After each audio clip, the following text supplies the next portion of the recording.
हम सब अपनी रोजमर्रा की जिंदगी में बहुत से काम करते हैं, जिनमें से कुछ काम हम सही करते हैं तो कुछ गलत होते हैं, लेकिन हमें उनके बारे में पता ही नहीं चलता। ज्यादा से ज्यादा टूथपेस्ट इस्तेमाल करना और खाने के बाद तुरंत पानी पी लेना, कानों को कॉटन स्वैब और क्यू टिप से साफ करना और तो और फेस को जोर जोर से रगड़ के साफ करना, ये सभी चीजें गलत और हानिकारक होती हैं। ऐसी ही बहुत सी कॉमन मिस्टेक्स के बारे में आज हम इस वीडियो में बात करेंगे, तो जानने के लिए वीडियो के एंड तक बने रहिएगा। तो चलिए शुरू करते हैं। Mistake number 10, sleeping just after having food. दोस्तों, आप में से बहुत से लोग खाना खाने के तुरंत बाद लेट जाते हैं और सो जाते हैं। आज के वक्त में लोगों को जितना सोने के लिए कहा जाए उनके लिए उतना भी कम होता है, लेकिन क्या आप जानते हैं खाना खाने के तुरंत बाद सोने से आपकी बॉडी पर बहुत बुरा असर पड़ता है। दरअसल जब आप खाना खाने के तुरंत बाद सोते हैं तो इससे खाना पेट में जाने के बजाय फूड पाइप में ही रह जाता है, जिस वजह से खाना डाइजेस्ट नहीं हो पाता है और कैलोरीज बर्न होने की जगह बॉडी में फैट बनने लगता है। इसके अलावा चेस्ट में जलन, हार्ट बर्न, पेट में दर्द और सोने में भी परेशानी होने लगती है। और जब आप ठीक से सो नहीं पाते हैं तो आप पूरा दिन कमजोर और आलस महसूस करते हैं। इसीलिए आइडियली आप लोगों को सोने के लगभग 2 घंटे पहले ही खाना खा लेना चाहिए।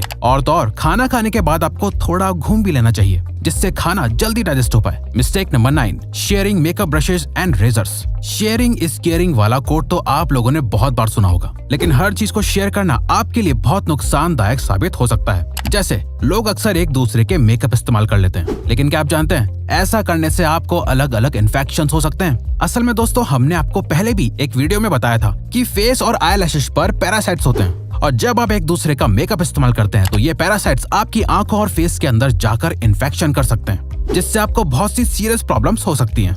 वहीं दूसरी तरफ बॉयज एक दूसरे का रेजर इस्तेमाल कर लेते हैं, लेकिन क्या आप जानते हैं फेशियल हेयर और बियर्ड के अंदर भी डेड सेल्स और बैक्टीरिया होते हैं, जो यूज्ड रेजर को इस्तेमाल करने से सीरियस इन्फेक्शन कर सकते हैं। आपको जानकर हैरानी होगी कि ऐसे बहुत से केसेस हैं जहां पर एक दूसरे का रेजर इस्तेमाल करने से लोगों को एड्स जैसी सीरियस बीमारी तक हो चुकी है। Mistake number 8, not cleaning the daily usable stuff. हम सभी अपनी डेली लाइफ में बहुत सारी चीजों का इस्तेमाल करते हैं, जैसे mobile phone, TV remote, switches, bedsheets and pillows, लेकिन इन सभी चीजों को बहुत रेयरली ही साफ करते हैं। क्या आप जानते हैं इन छोटी छोटी चीजों को रोज साफ करने से आप बहुत सी बड़ी बीमारियों से बच सकते हैं। असल में दोस्तों, मोबाइल फोन, स्विचेस और रिमोट्स जैसी चीजों पर बहुत से माइक्रो बैक्टीरिया होते हैं, जो आपके टच करने से आपकी बॉडी के अंदर एंटर कर जाते हैं। और इसके अलावा आपकी बेडशीट पर भी बहुत सारे डेड सेल्स और डस्ट होती है, जिससे आपके इम्यून सिस्टम पर बहुत बुरा असर पड़ता है और आप जल्दी जल्दी बीमार पड़ने लग जाते हैं। इसीलिए आपको अपनी डेली यूज करने वाली चीजों को हमेशा साफ और सैनिटाइज रखना चाहिए। Mistake number 7, covering your mouth with your hand while sneezing and coughing.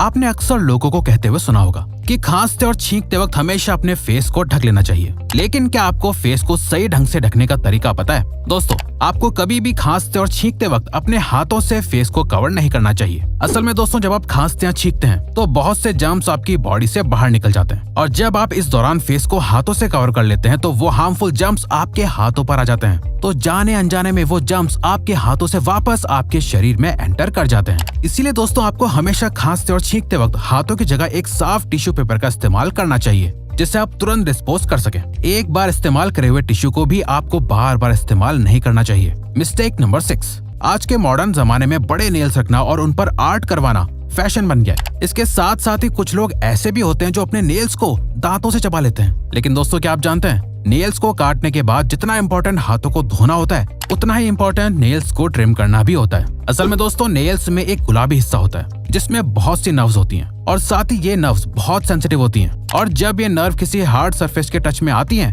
तो बहुत ज्यादा पेन और ब्लीडिंग हो सकती है। इसीलिए नेल्स को काटने के बाद ट्रिम करना बहुत इंपॉर्टेंट होता है। तो दोस्तों, अगली बार अपने नेल्स को काटने के बाद ट्रिम करना ना भूलें। Mistake number 5, drinking water just after having food.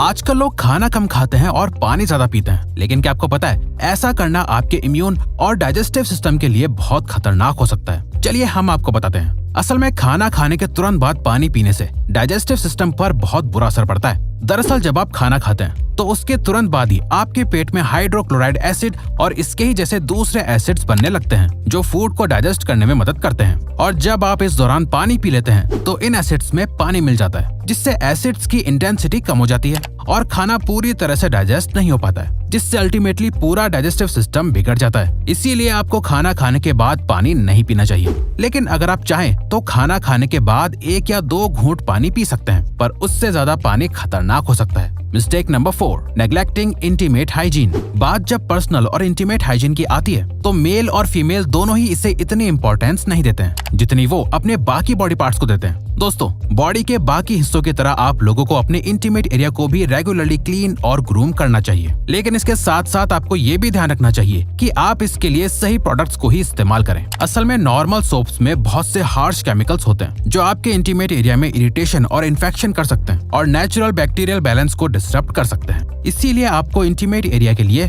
Specially made product इस्तेमाल करना चाहिए और किसी भी तरह की इंटीमेट प्रॉब्लम को नेग्लेक्ट नहीं करना चाहिए। आपकी इंटीमेट हेल्थ आपकी अल्टीमेट हेल्थ के लिए कॉम्प्लीमेंट्री होती है। Mistake number 3, taking excess toothpaste on toothbrush. हम सभी को लगता है कि जितना ज्यादा टूथपेस्ट लेंगे दांत उतने ही ज्यादा साफ होंगे, लेकिन ये बिल्कुल भी सही नहीं है, बल्कि इससे तो आपको बहुत नुकसान हो सकता है। असल में दोस्तों, टूथपेस्ट को बनाने के लिए सोडियम क्लोराइड और प्रोपिलीन ग्लाइकोल जैसे केमिकल्स का इस्तेमाल किया जाता है। ये वही केमिकल्स हैं जिनकी वजह से टूथपेस्ट में झाग बनते हैं। लेकिन क्या आपको पता है, सोडियम क्लोराइड का इस्तेमाल चूहे मारने की दवाई में भी किया जाता है। जी हाँ, ये बिल्कुल सच है। अब आप खुद ही सोच सकते हैं कि ज्यादा पेस्ट लेने से आपके दांतों पर कितना बुरा असर पड़ता है। ज्यादा पेस्ट लेने से दांत साफ होने के बजाय कमजोर होते हैं और मसूड़े भी कमजोर पड़ते हैं। इसीलिए आपको हमेशा पी साइज यानी मटर के दाने के बराबर ही पेस्ट इस्तेमाल करना चाहिए। इसके अलावा आपको दिन में 2 बार ब्रश करना चाहिए, एक बार सुबह और एक बार रात को खाना खाने के बाद, ताकि आपके मुंह की सफाई पूरी तरह से मेंटेन रहे। Mistake number 2, using cotton swabs Q tips to clean the inside of your ears. कान को साफ करने के लिए कॉटन स्वॉप्स और क्यू टिप्स जैसे टूल्स का इस्तेमाल बहुत आम सी बात है, लेकिन क्या आपको पता है इन चीजों का इस्तेमाल आपके कान के लिए बहुत खतरनाक साबित हो सकता है। कान हमारे 5 सेंस ऑर्गन्स में से एक ऑर्गन होता है जो बॉडी का बहुत ही नाजुक हिस्सा होता है। दरअसल दोस्तों, कान की इनर कैविटी बहुत ही नाजुक होती है जो कॉटन स्वॉप्स और क्यू टिप्स जैसी शार्प चीजों से डैमेज हो सकती है। इसके अलावा क्यू टिप्स असल में वैक्स को कान के अंदर और ज्यादा पुश कर देती है, जिससे अल्टीमेटली ईयर ड्रम के डैमेज होने के चांसेस बढ़ जाते हैं और आप अपनी सुनने की शक्ति खो सकते हैं। इसीलिए अगर आप अपने कान को साफ करना भी चाहते हैं तो इन टूल से आपको सिर्फ अपने कान के आउटर हिस्से को साफ करना चाहिए। कान के अंदर की डीप सफाई तो आपको किसी प्रोफेशनल डॉक्टर से ही करवानी चाहिए, या फिर अगर आप खुद भी अपना कान साफ करना चाहते हैं तो इससे पहले कान साफ करने के सारे इंस्ट्रक्शन समझ लें ताकि आपको कोई नुकसान न पहुंचे। Mistake number 1, cleaning face in the wrong way. दोस्तों, हर काम को करने का एक तरीका होता है, चाहे वो अच्छी राइटिंग करना हो या फिर अपने चेहरे को साफ करना ही क्यों ना हो। तो दोस्तों, क्या आपको चेहरा साफ करने का सही तरीका पता है? चलिए हम आपको बताते हैं। आपको कभी भी अपने फेस को जोर से रगड़कर साफ नहीं करना चाहिए। फेस की स्किन बॉडी की स्किन से ज्यादा सेंसिटिव और पतली होती है, और जब आप इस सेंसिटिव स्किन को रगड़ते हैं तो इससे स्किन के फटने और सेल्स के मरने के चांसेस बढ़ जाते हैं, जिसका रिजल्ट डल और रफ स्किन होती है। इसीलिए आपको हमेशा अपनी स्किन को सही से डैब डैब करके साफ करना चाहिए। ऐसे करने से स्किन पर रैशेज नहीं होते हैं और ना ही रिंकल्स पड़ते हैं। दोस्तों, इन छोटी छोटी चीजों को ध्यान में रखकर आप भी अपने फेस को बेहतर बना सकते हैं। आई होप आपको वीडियो अच्छी और यूजफुल लगी होगी। तो दोस्तों, अब अगर आपको ये वीडियो अच्छी लगी और आप आगे भी ऐसी ही अमेजिंग वीडियोस देखना चाहते हैं तो प्लीज हमारे चैनल को सब्सक्राइब करके ऑल नोटिफिकेशन बेल को ऑन कर दो, ताकि हमारी फ्यूचर वीडियोस का नोटिफिकेशन सबसे पहले आपके पास आए। So till then, keep learning, keep growing.